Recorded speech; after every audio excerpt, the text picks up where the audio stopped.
Okay, so you just want to get like the whole feel of it. Are there any other machines like this, or is this pretty much it? Is this a standard? This is the standard one. There's also a cam, of course, and you could use an Acme as well. Camera and Acme, huh? Yeah. What are you doing now? Now I'm just listening, see what's on the roll, trying to pick the best stuff on the roll. And thank goodness it's a short roll for your sake. Uh-huh. And these rolls that you're talking about, you keep these over here. Yeah. And all of these, each one of these rolls has different sound effects on them, yeah? Exactly. And they're all labeled. Got a lot of sound effects here.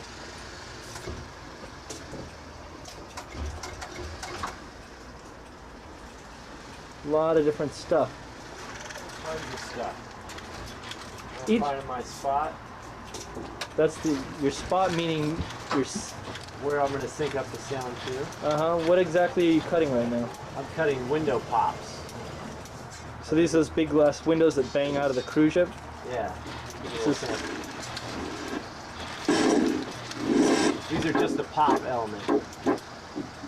Haven't picked before it. And then there's another one there.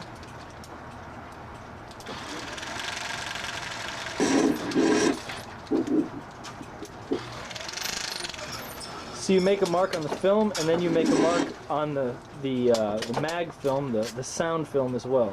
Right. So there's a sync point. Oh yeah.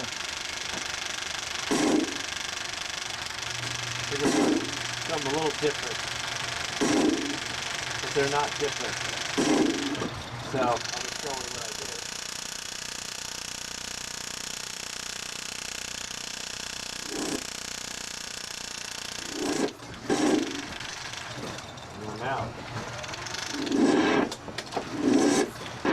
Now this is what it all comes down to, the footage.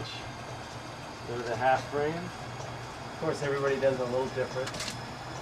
Put my mark on it. That's a splicing block you're using there? Angle splicer. An angle splicer. Why do you use an angle splicer instead of a straight splicer? It's smoother. If the stock's unbiased or if you have a problem, you know that the angle splicer is going to come in a lot smoother. Uh-huh. And you're actually marking right on the sound film itself. Yeah. And the only Mike footage. Mike Minkler is the only guy I've ever heard complain about the emulsion or the pen actually coming off on the heads. Oh, uh-huh. But for the most part, I've never had any complaints, so it's okay to do it. And you're just going ahead and making a note on your cue sheet as you cut. Exactly. And this cue sheet tells the mixers, well, you tell me. This cue sheet, yeah, it tells the mixers where everything's coming up and what it is and what it's going to be. Each one of these tracks on the cue sheet represents a soundtrack that you're going to bring to the stage. A unit. Exactly.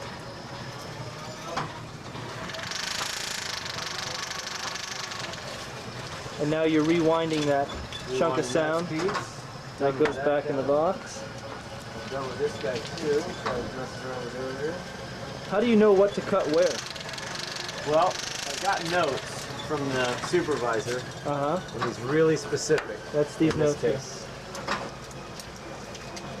And he tells me exactly what's going to happen in every pre-dub and what he wants me to use. And he gives choices in some places.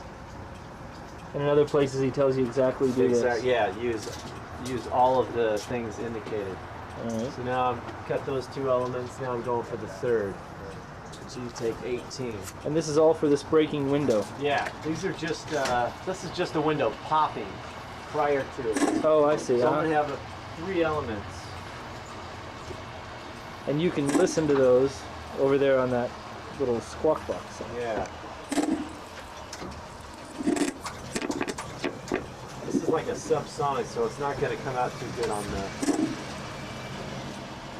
speaker, that's for sure. Ooh, there's a big one. It's a really low pitch sound. Yeah.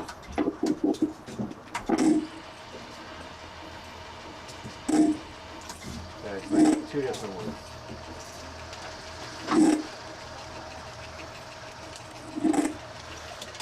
There's my subsonic one.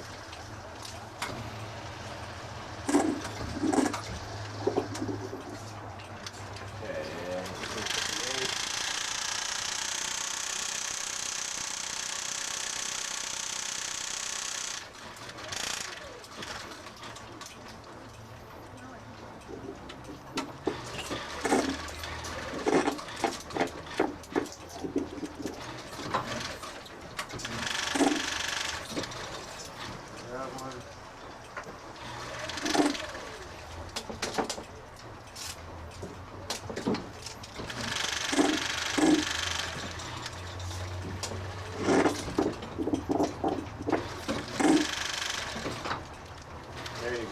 Cool. That's how it's done.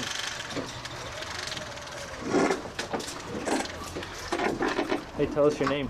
Adam Johnston. Adam Johnston, effects editor. All right, thanks. There you go. And, my question would be why? Why film a aging sound editor on an antique piece of equipment? Well, that's the whole thing. It doesn't have anything to do with your age, only the age of the equipment. Oh, I say. I'm not the... Tell us about your Moviola. It looks different than Adam's. Oh, Adam's working on a cutter. I'm working on a double head with take-ups. Oh, are you? He took his take-ups off. Oh, he took his take-ups off. Yeah, but he has a single head. I have a double. So with those two sound heads, you can actually hear two things happening at once, Yes. as opposed to one thing. Yeah. I'm cutting rumble here based on what I had previously cut here on an offstage track. I see. And all this stuff on the floor here, is that trash, or are you going to be using that No, eventually? this is good. That pile over there is trash. Oh, I see. That mound Good to look over at there. that. That's the trash pile. Wow, so as you cut, it just... As I cut, What? I chuck it. But you don't into that. use... I just chuck it into that pile. We get so huge that I can no longer distinguish between the trash and the good. Then I take it and put it in that big blue barrel. That's it. And it gets recycled. And it gets recycled. And this all this stock is made of Mylar, right? I don't believe that. Is this Mylar? It may well be Mylar. I haven't tried to break it with my hands. And again, here in Bruce's room, you can see all of these racks and racks and racks of sound effects, each one of them rolled up and labeled individually. All right, thanks, Bruce. Okay. Over here, this machine is called an Acmade, and this puts a code number on the edge of the film, which corresponds to a code number on the edge of the sound film. This is actually sound film that's being coded now, so that they can be sunk up at a later date.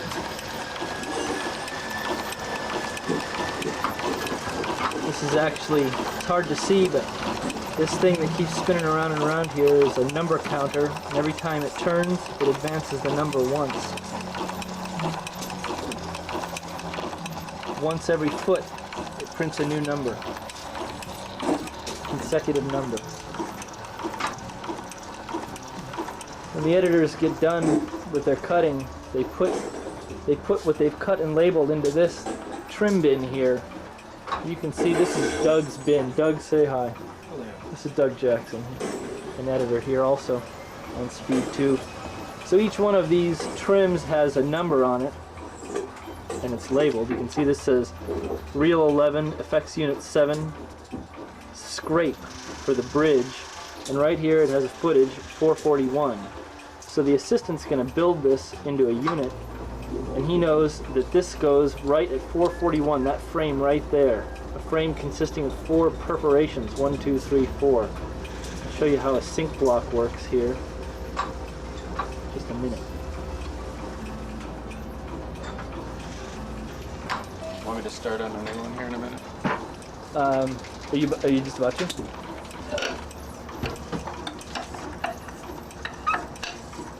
This is a power rewinder, and it takes one of these units and it rewinds it so that you don't have to do it by yourself, because it takes a lot of time and elbow grease.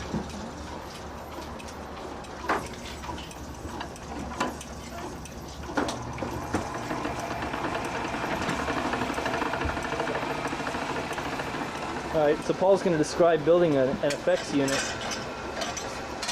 Okay, what you want to do is take a roll of what we call fill later. It's just old picture. It's just a picture that was used on... Returned from the theaters. Oh, I see. Scribed so it can't be pirated for any reason. That's that line they put down the middle of it. Correct. 2 sides to the piece of film, cell side, emulsion side. Want to have the cell side up so that when it runs over the head, nothing comes off onto the head. The emulsion is the actual chemical makeup of the film itself. The layers of color. Uh-huh. So we have our identification, what reel we're working on, effects number, In this case would be E15, our current version and the date, and a pre-dub designation.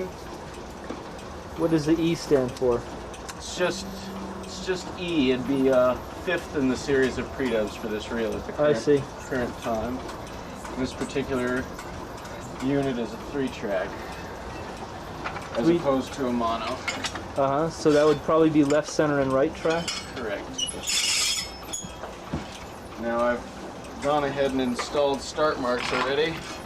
Usually give about 12 feet so they can thread up their machines. Again, identification so they can double check. And what you do is you put your start mark on the 0. This is a sync block that you're using? Correct. 0 your counter. That's 0 feet, yeah? Correct. 0 feet, 0 frames. 0 feet, 0 frames. 16 frames in a foot. So every time that rotates once, counter changes once. Mm-hmm.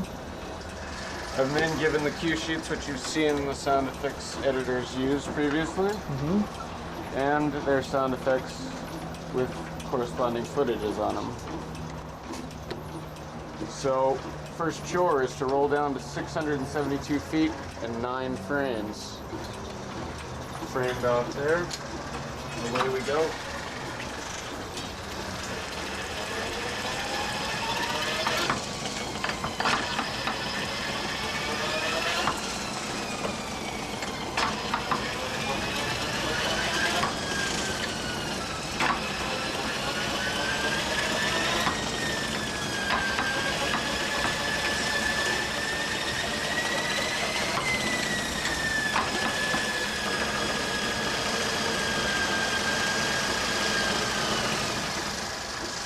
So we're at 672 feet, 9 frames. This particular editor hangs it over one perforation.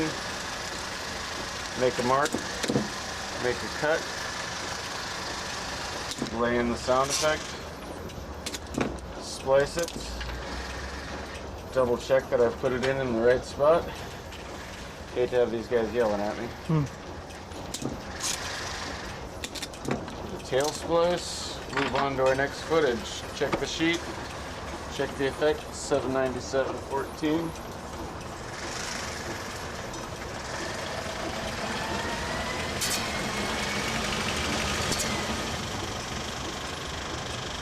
And repeat the whole process.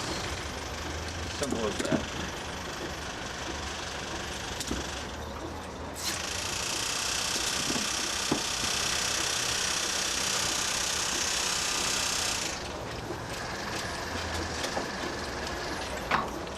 Do you ever have to listen to the stuff as you build these?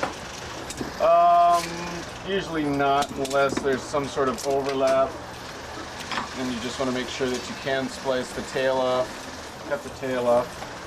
Oh, In case they've just left some overhang that doesn't really belong. And overlap within the same unit Yeah, when things are cut really close together. correct. So you'd just be checking for dead noise. Which you want. Yes.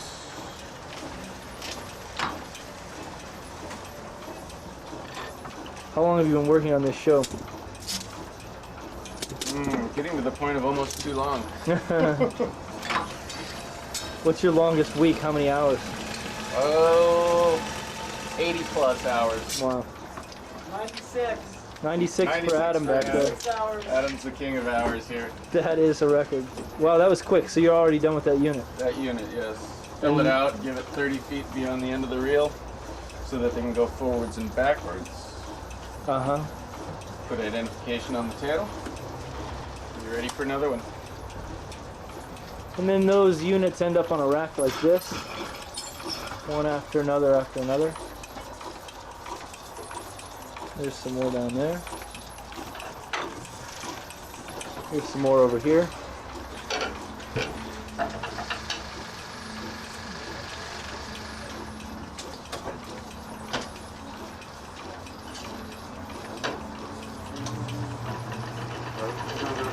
And it gets rewound on this machine.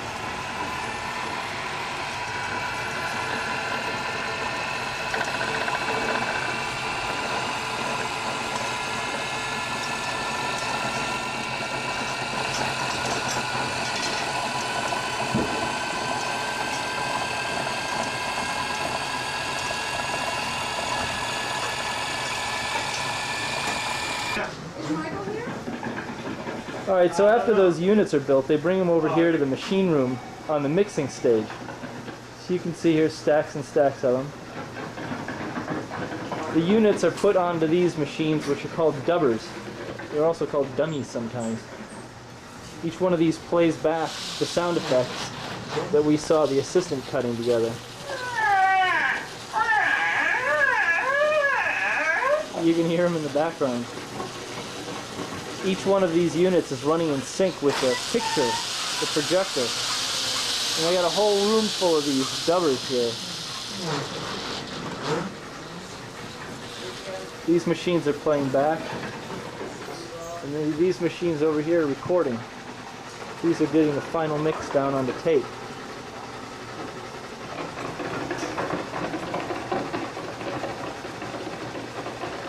And these machine room guys and gals, say hi, say hi.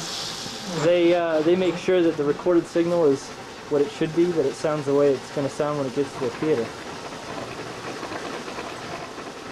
Make sure there's a good level going to the tape without any pops or glitches or hits or anything like that.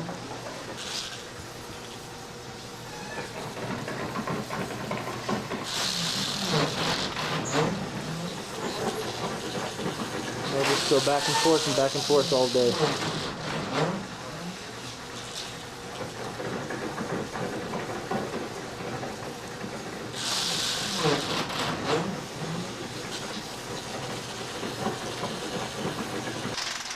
This is Sam Crutcher, and he comes from a long line of sound editors.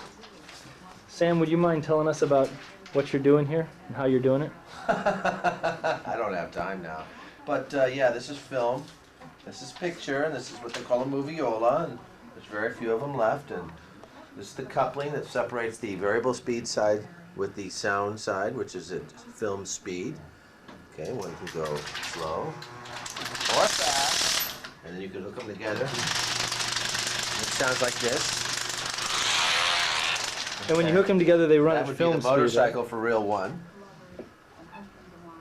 Come Sam's- back later when I have more time. Thank you. Very good. He's a natural, isn't he? Yeah, huh?